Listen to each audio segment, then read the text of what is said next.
Hello everyone, Wolfie here. Recently, we were blessed by another blue post from Blizzard. This time, they gave us more information about attunements, raids, and items.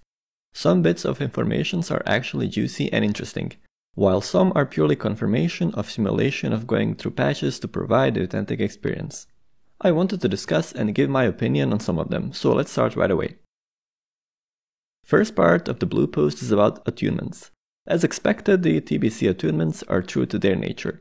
Heroic instances keys will require a reward level of reputation to be purchasable, and raid attunements will require you to go through a really long quest chain in order to enter them. But if you are talking about attunements through phases, attunements will ease down in later phases. For example, Karazhan won't require your character to be attuned through the long chain, but will still require a master key to open the doors for the raid group before the instance portal. A second example is attunement for Black Temple in Phase 3. You will be able to start a quest chain after killing Alar in Phase 2, so you're attuned as soon as Phase 3 and Black Temple drops. As for Heroic Dungeons, those will be also eased down to an honored level of reputation, most probably with Phase 4 along Zul'Aman's as it was in original TBC, but that's just my guess. Second part of the blue post referred to raids and raid tuning. Players who remembered the original TBC were saying that pre-nerf state of raids was too much to handle at some points through progression. However, with the recent testing in beta, which I still didn't get invited to, cough cough Blizzard, it came to everyone's attention that raids such as Karazhan and Gruul's Lair are too easy actually.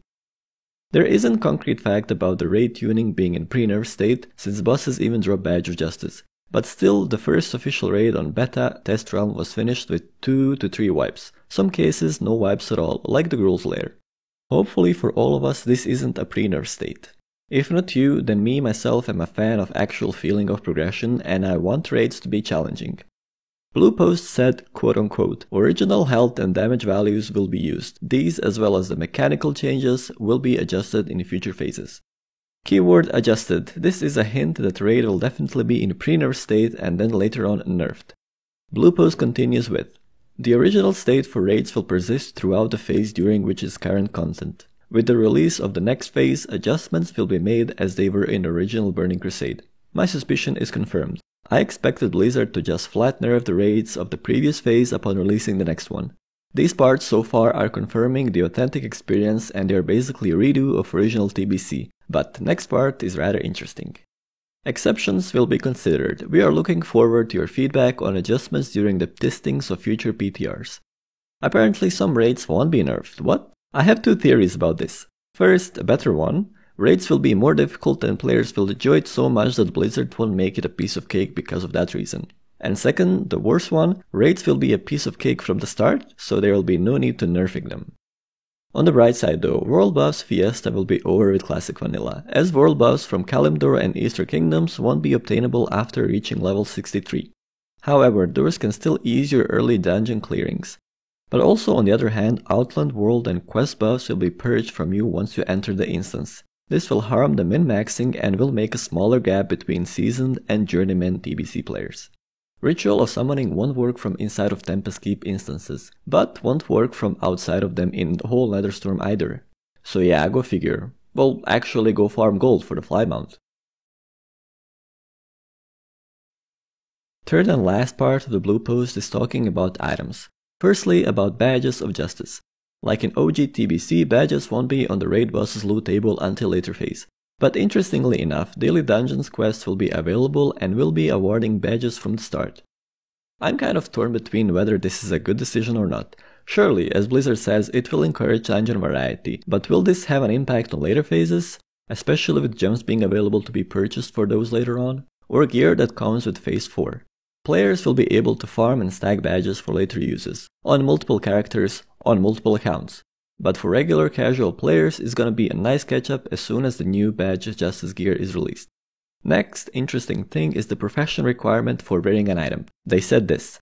Ring enchants and jewel crafting specific gems now have a profession requirement to benefit from them. The design intent for these perks were a player power reward for having that profession, and the fact that they continue to function after unlearning that profession was a technical limitation in original Burning Crusade.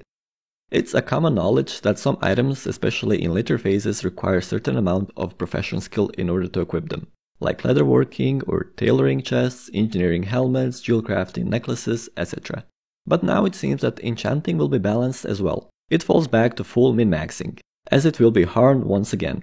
If you want to have rings enchanted, you need to keep enchanting in order to wear them, which could be a new way of playing multiple spec paladins perhaps. The fact that it was a bug in original TBC makes me wonder if Seal Twist is gonna remain in the game, Blizzard took it one step further and added jewel crafting requirement for unique gems. To be honest with you, I like this change, and I think it's a better way of rebalancing leatherworking and drums issues, since players will actually have to have enchanting or jewel crafting as profession to utilize it.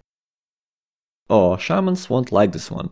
In the original TBC, some one-hand weapons were main hand only, until later patches. Blizzard will do it now again, and it's making some players quite mad. Dual-wielding dragon strikes or similar weapons is going to be delayed until later phase again, I guess to provide authentic TBC experience.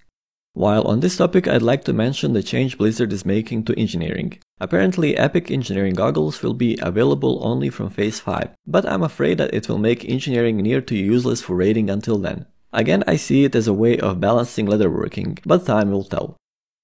Lastly, on the blue post, on the contrary to earlier talk of taking late patch changes to late phases, this time Blizzard is taking something from later patches and putting it live from day 1. Harris Pilton, Zephyr, and cooking and fishing dailies.